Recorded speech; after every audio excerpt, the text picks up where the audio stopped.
কাকা কেমন আছেন? ভালো আছি। কাকার নাম কি? আমার নাম রফিকুল ইসলাম। কাকার বাড়ি কোথায়? সভাপতি লড়াই বাংলা। হ্যাঁ। আমার বাড়ি জয়নাবাড়ি। আচ্ছা, আপনি একটা বাচ্চাকে হেল্প করছেন, এই বিষয়ে একটু বলেন, কি হয়েছিল ঘটনা আসলে? ঘটনাটা আমি বাসা থেকে বের হয়েছি আমার নিজের কাজে। রাস্তায় এসে দেখি 30 বছরের একটা মেয়ে রাস্তায় পড়ে আছে, মাথায় পানি দিচ্ছে, আর তার পায়ে আমি রক্ত দেখলাম। সেই রক্ত দেখার পর আমি ভাবলাম যে তার বড় ধরনের কিছু হয়েছে। এটা কোন জায়গা? কোন জায়গা? এটা জয়নাবাড়ি গ্রামে। জয়নাবাড়ি গ্রামে। কখন আজকে? সকাল অনুমানিক 10টা। সকাল অনুমানিক 10টা। আচ্ছা, তারপর আমি ভাবলাম যে তাকে হাসপাতালে নিতে হবে, বাঁচাইতে হইল। আচ্ছা আচ্ছা তো অনেক লোক দেখতেছে তামাশা খেলে। আচ্ছা পরে আমি বললাম যে তার দায়িত্ব, চিকিৎসার দায়িত্ব আমি নিলাম। আমি গিয়ে গাড়ি নিয়ে আসতেছি হেমাদপুর বাস স্ট্যান্ড থেকে। হেমাদপুর বাস স্ট্যান্ডে গেলাম, একটা ট্যাক্সির সাথে কথা বললাম, কত নিবা সরাদি হাসপাতালে। উনি 1000 টাকা চাইলো। আমি চলো। সেই ট্যাক্সি নিয়ে স্পটে গেলাম। স্পট থেকে তাকে গাড়িতে উঠাইলাম। তা আমি পুরুষ মানুষ, সে এলো মহিলা। তো কয়েকজন মহিলা ছিল, আমি বললাম যে একটা মহিলা উঠো আমার সাথে, তাকে হাসপাতালে পৌঁছে তুমি চলে আসো বা আমার সাথে চলে আসবো। একটা মহিলা আসলো না।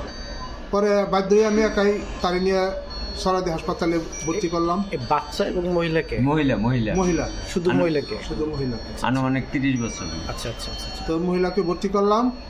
ভর্তি করা এখানে এসে আরেক ফেসাদ এই বলে ওইখানে যান এরকম করতে করতে অনেক সময় চলে গেল। চলে যাওয়ার পরে ভর্তি করলাম। ভর্তি করার পরে ডাক্তার দেখলো, দেখে বেড দিল। এখন প্রথম যে স্লিপটা কি নিয়ে 10 টাকা দিয়ে স্লিপ কাটলাম এবং কাগজ, ভর্তির কাগজ, ওইটা হারাই ফেলছে। পরে আবারও 10 টাকা দিয়ে টিকিট কাটলাম, 20 টাকা দিয়ে ভর্তির কাগজ কিনলাম। তারপর আবার নিয়ে বেডে ভর্তি করলাম। ভর্তি করার পরে এখন ডাক্তার এটা কোন হসপিটালে ভর্তি করছেন? শহীদ সরাদি হাসপাতাল। আচ্ছা, মেয়েটার বর্তমান অবস্থা কি? মেয়েটার বর্তমান অবস্থা এখন তার লাগবে, ব্লাড লাগবে। এখনো শিওর কিছু বলতে পারতেছি। আচ্ছা, ব্লাডের গ্রুপ কি জানেন? এটা এবি পজিটিভ। AB positive. এই ব্লাড কিনতে আইসো, সেখানে একটা হয়রানিতে পড়ছে। কিরকম? বলে যে ছাড়া, এই যে কি বলে, এটা চাহিদাপত্র ছাড়া ব্লাড দেওয়া যাবে না। আবার আমি একা মানুষ, কি করি, আমার সাথে আবার তার আত্মীয় পরিচয় পাইলাম, তারে পাঠাইলাম যে ওই চাহিদাপত্র নিয়ে আসো। সে চাহিদাপত্র নিয়ে আসছে, এখন ব্লাড কিনে দিলাম। ব্লাডের দাম 4000 টাকা, আমার জন্য 1300 টাকা লেস করছে, মাইনাস করছে। ডিসকাউন্ট আমি 2700 টাকা দিছি। ওষুধের বিল, গাড়ি ভাড়া 1000, আর ওই যে রক্তে গাড়ি বাসে গেছিল পরিষ্কারের জন্য 1000, 2000 টাকা গাড়ি ভাড়া দিচ্ছি। ওষুধের সব বিল আমি দিয়ে যাচ্ছি। আচ্ছা আচ্ছা। এখন ওই যে বাচ্চাটা কোথায়? বাচ্চা না তো, বাচ্চা নাই, মেয়ে, মহিলা গার্মেন্টসে কর্মী। মহিলাটাই হচ্ছে ওইখানে অসুস্থ অবস্থায় পড়েছিল? হ্যাঁ, অসুস্থ। মহিলাটা মহিলা আমার কিছু হয় না, রাস্তার উপর পড়েছিল মহিলা? হ্যাঁ, রাস্তার উপর। কেউ ওকে ধরে নাই? কেউ শুয়েছিল দইরা, মানে পানিটা ছিল মাথা। হ্যাঁ, দুইটা মহিলা দইরা মাথা পানিটা ছিল। আমি পায়ে রক্ত দেখলাম, রক্ত দেখে বললাম যে তাহলে মারাত্মক কিছু হয়েছে, তাকে হাসপাতালে না নিলে বাঁচানো যাবে না। এটা কোন জেলার ঘটনা?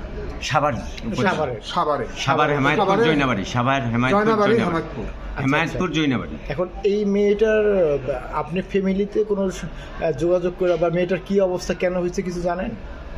হ্যাঁ, যোগাযোগ করে তার মোবাইলটা, যে এটা মেয়ের মোবাইলে অনেকে ফোন দিছে। ফোন দেওয়ার পর আমি বলছি তাকে আমি হসপিটালে নিয়ে যাচ্ছি, আপনারা হাসপাতালে আসেন। কিন্তু তারা যে হাসপাতালে খবর না আসে। আচ্ছা, আপনি হচ্ছে মেয়ের কি হন ভাই? আচ্ছা, মেয়ের আসলে কি হয়েছে? কি হয়েছে শরীর তো জানি না। কাকা আলী আইছে। আচ্ছা, মেয়ে কি ম্যারিড নাকি আনম্যারিড? ম্যারিড না আনম্যারিড? বিয়ে আসলে আমার স্বাস্থ্য ভাইয়ের সাথে, কিন্তু সে স্বাস্থ্য ভাই মারা গেছে। এখন মেয়ে কি করে? গার্মেন্টস চাকরি। আচ্ছা, ভাইয়ের পরিচয় একটু দেওয়া যাবে? পরিচয়টা আমার একটা সুমন্দির বউ। আচ্ছা আচ্ছা, সমন্দির বউ। ও আচ্ছা আচ্ছা। এখানে মনে করো আইছিল আমাদের কাছে। আচ্ছা, আমার কাছে পাঠা দিয়েছিল যে বাচ্চা দিয়ে পাঠা দিলাম, আবার একটু কাম কাজ নিয়ে দিব, চাকরি ব্যবস্থা করে দিব। মেয়েটার কি বাচ্চা আছে?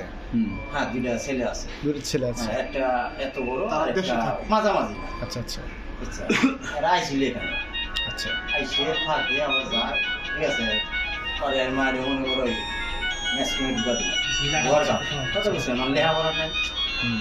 ব্লাডে মানে- ফোন দিচ্ছে, শিক্ষিত ছাড়া তো আমরা হাই ব্লাডের ব্যবস্থা। পরে মনে করেন কথাবার্তা কর, মনে করেন অফিসে ঢুকায়। মানে লাইট আচ্ছা নিমেট থেকে এই ঘটনা ঘটছে মনে করেন আমার যখন ওটাতে চাকরি করে পরে আবার ফোন দিচ্ছে ফোন দিচ্ছে তোমার ভাবি অসুস্থ মেডিকেলে নিয়ে গেছে তারপরে মোবাইলে খোঁজ করে সরাসরি আপনি একটু আগে একটু কথা বলতেছিলাম যেটা শুনছি যে দায়িত্বের বিষয়ে, ঠিক আছে, আসলে একটু বলেন তো। আমি এই মেয়ের ছেলে মেয়ে শুদ্ধ সকলের দায়িত্ব নিব। আচ্ছা, আপনার কোনো ব্যবসায়িক প্রতিষ্ঠান বা চাকরি আছে? আমার ব্যবসা প্রতিষ্ঠা বলে আমার একটা এনজিও আছে, নাম লড়াই বাংলা। অন্যায়ের বিরুদ্ধে আমি লড়াই করি। আচ্ছা, যাই হোক, আপনি অনেক ভালো কাজ করছেন। আপনি তো টোটাল জিনিসটা দেখছেন সামনে থেকে, ঠিক আছে। আপনার কি মানে আপনার কিছু বলার আছে?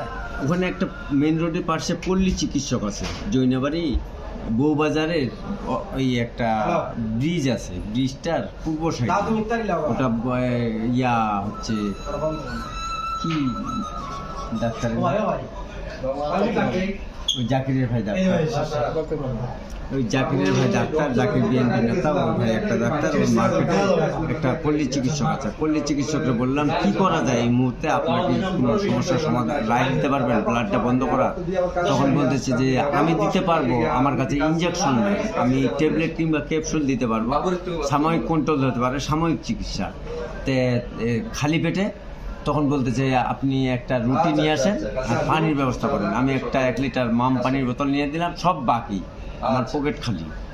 তে আর একটা অলিম্পিক এনার্জি প্লাস বিস্কিট আনি দিলাম, আর একটা রুটি আনি দিলাম, পাউরুটি তাজা এক চায়ের দোকান থেকে। তখন কি করছে না করছে আমি জানি না, মহিলাগুলো বলতেছে ভর্তি করতে হবে না, কাপড় নাই, কাপড় অলরেডি একবারে হ্যাঁ পাল্টাইতে হবে, ওটা অচল। তে আমি কাপড় আনতে গেছি, আমার মেয়েও ডেগোতে চাকরি করে ডেগোতে চলে গেছে, আমার মেয়ের মালিকানি 2টা আছে। তখন বললাম, তখন ওনাদের সব কিছু কাপড় দিয়েছে প্রায় 2 বিঘের মতো, ওইগুলো কাপড় এখনও আছেই।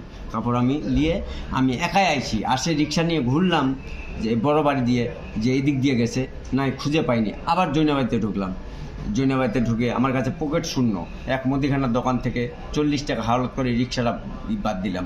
এক সেলুনের মালিকের কাছ থেকে 500 টাকা চাইলাম, 300 টাকা বাইর করে দিল। তখন একটা সিএনজি নিয়ে আসলাম। আমার ওই ওষুধের দোকান বলতেছে যে সোহরাওয়ার্দী লেগেছে। আমি কই কোন মেডিকেলে লেগেছে, শিওর দেন? কই সোহরাওয়ার্দী। তখন আল্লাহর রাস্তায় না নিলাম, ওই অবস্থায় কাপড় জাপড়াই আছে, তাই শ্যাম্পু। বুঝতে পারছি।